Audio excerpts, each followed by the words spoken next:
Hello. Oh, I didn't see you there. I did see you there. I did see you there. This cape is one of my favorite things that I ever made in my life.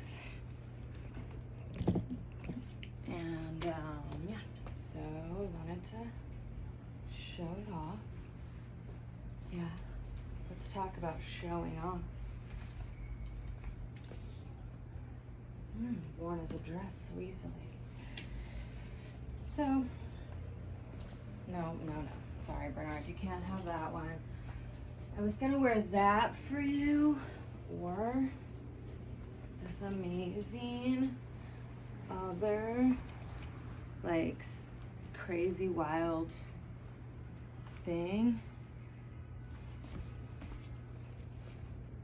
that the girl who sold it to me said it was from some 60s hippie San Francisco important designer, but I don't think she even gave me his name.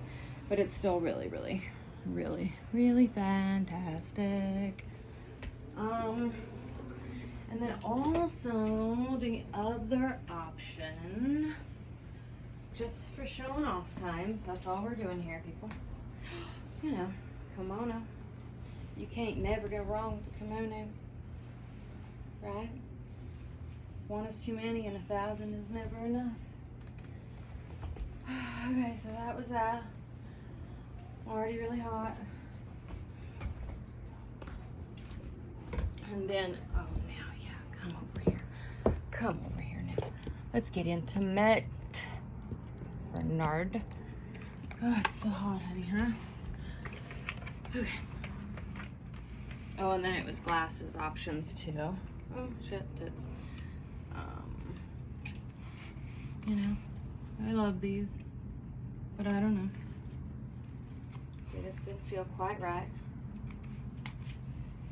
And then of course, you know, these ones. Playboy. Got them at a thrift store. $2. Okay, but then, you know, ultimately it came down to these. So someone contacted me who follows me on like Etsy or something and saw these in a photo shoot. Okay.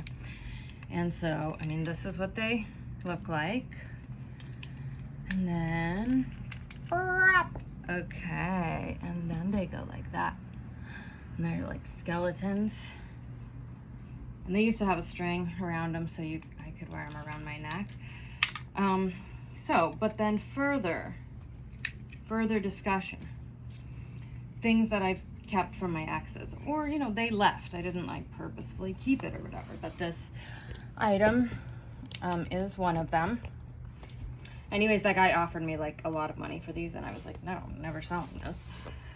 But like, okay, so from that same ex, like, how long is too long to keep things, you know? Frugal, or just like get rid of it. I don't know. I think I'm doing okay. So that's this same ex. I met her grandmother once, fabulous world-traveled woman. So she had just come off a European flight. She's like 95 and like flying the world alone. And you know, on the first class they give you nice things. So this was Evian refreshing water. That was 13 years ago. And I'm almost out finally. And then also that same ex had dental insurance. A luxury not all of us have. I have a cavity. It's killing me. I can't chew on the side of my mouth at all. Anyways, and then so I guess she was prescribed this fluoride extra special 3M vanilla mint prescription only fluoride toothpaste. And I ended up with it.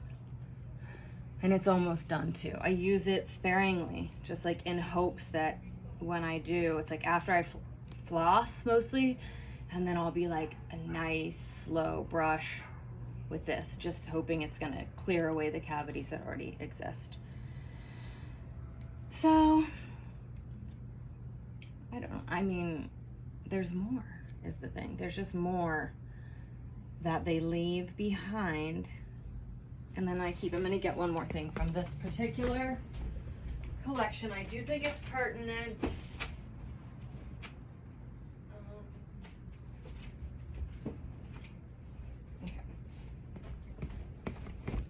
Okay. Oops, surprise. So, not stolen items, left behind. Also, this person left me for a 19-year-old. And all of our friends were like on my ex's side. I cried for 9 months. I lost 20 pounds. And then my whole life got really, really, really amazing. Anyways, so it was like these Adidas, right? Which, they're really old, but they're one of those kind of pairs. Do you ever have those that, like, they don't, no matter how old they are, they just don't look that, you know, fucked up? I don't like it when they're too dirty and scummy and whatever, but these ones still haven't ever looked that way. They're way too big for me. Young Jeezy, you know, does it show him there? Yeah. They're like slippers. They're like slippers and they're really comfortable. And so I wear those, you know, and the two other things that I have that I'm like hesitant to mention because I don't want any kind of, you know, repercussion or like lawsuit or whatever. Anyway, that would never happen. But I ended up, because they were left in my sister's garage actually, and they were getting mold. And my sister was cleaning out her garage and was like, just take any of the stuff your ex left, boxes in here, like, you know, whatever. And we had asked that person to come get it herself, and she just never did. So, yeah, but I ended up with two t-shirts, like I think from junior high or something, like end of the year, like where everybody signs on it. 2 white t-shirts from 1994, and now they're paper thin, and they're like my go-to favorite t-shirts. And it's weird that you love people. I loved this person. I mean, if the definition of like being in love. And anyways, yeah, and then we don't talk. Isn't this hat fabulous? And we knew each other before we dated, you know, which for a long time, and then we dated for 4 years, 5 years, in love. Anyways, but then yeah, now we don't really talk. Why does that happen? I mean, I still love her, obviously. There's no hard feelings. It's just like, I guess, what's there to talk about? I don't know. I talk to my ex-husband sometimes. He's kind of like different, I guess. Says he's schizophrenic now. Kind of sounds like he is. Can't tell if you're making a joke, like can't recognize a sense of humor, or does not have a sense of humor, which is interesting and sad, but he's alive and he really shouldn't be. But, you know, friends that you loved, that made your life, that made you who you were, who just go away for reasons.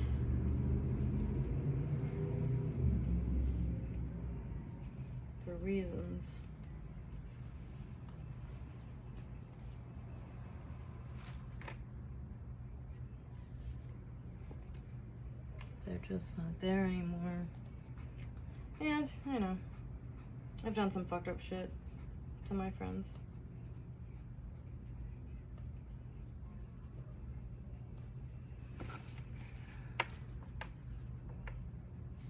But, I mean, I can't help it. I'll just always, you know, technically, I will always love you. I mean,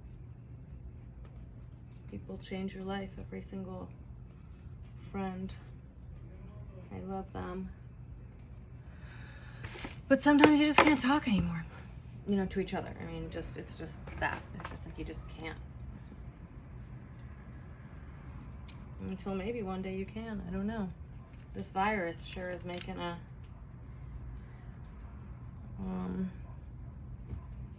A new connection's just important. I want to hear people's voices, and I want to see their faces, and you know, and I was saying this to my friend the other day, I'll end with this, but oh no, that it was just like you know, we'd gotten to the point in society, in my universe or whatever, where like you know, people didn't want to answer their phones anymore. There's like 10 billion memes about that.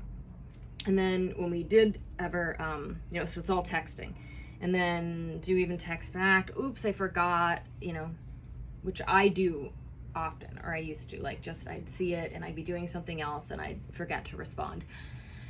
And then it's just like abbreviations, you know, FML and IMO and IRL, you know, let's just, words are too much even, you know, like that's too hard to do.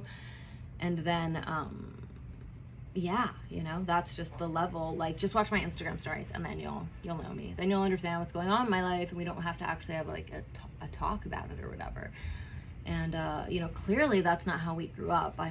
I call myself and people my age, I was born in 1977, half-lifers, you know, because we lived half our life with the internet and half without. And like, you know, I was like riding my bike in the street and like using leaves off trees like for play money with my friends when I was like, you know, 12, you know, not pretty or sexy or social media or having, you know, sex and doing anything. I mean, it's just, the world is just so crazy.